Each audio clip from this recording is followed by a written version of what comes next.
Así que dale pom pom pom pom pom, ponle carne a mi sazón, son son son son, chócate eso con mi bom bom bom bom bom, te tengo el control para ganarlo.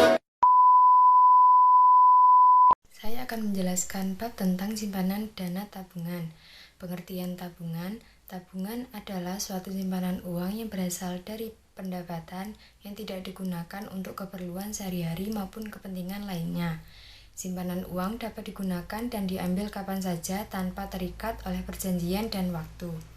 Salah satu tabungan yang paling sering digunakan banyak orang zaman sekarang adalah di bank.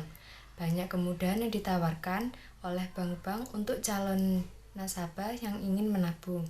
Salah satu kemudahannya adalah dapat menarik tunai secara mandiri melalui mesin ATM yang disebarkan oleh bank tersebut.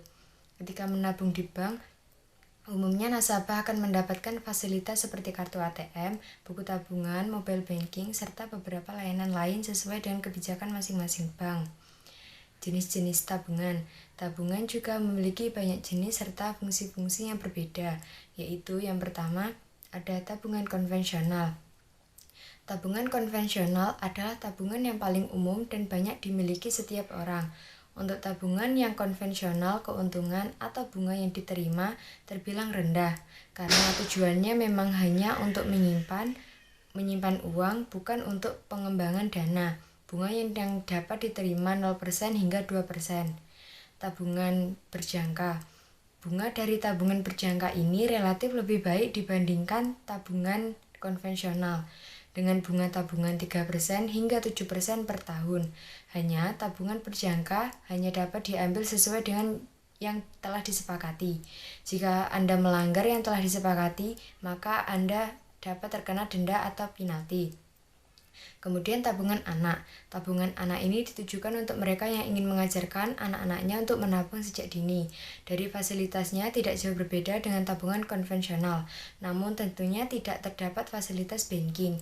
Setoran untuk tabungan ini memang dibuat cukup ringan, biasanya mulai dari Rp5.000 hingga Rp20.000. Hal ini agar si kecil dapat memulai menabung sejak dini. Kemudian tabungan mata uang asing. Tabungan yang satu ini sering disebut falas atau valuta asing. Tabungan ini biasanya sering ditemui di perbankan. Mata uang yang sering digunakan dalam tabungan ini seperti dolar, euro, pound sterling, dan beberapa mata uang asing lainnya.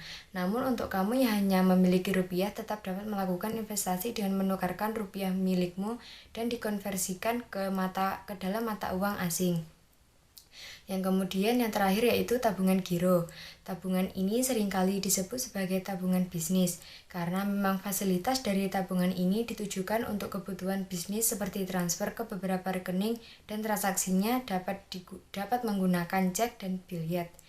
Untuk pembukuan rekening giro ini dapat dilakukan untuk perorangan ataupun badan usaha dan minimum setoran awalnya mulai dari 2 juta hingga 3 jutaan.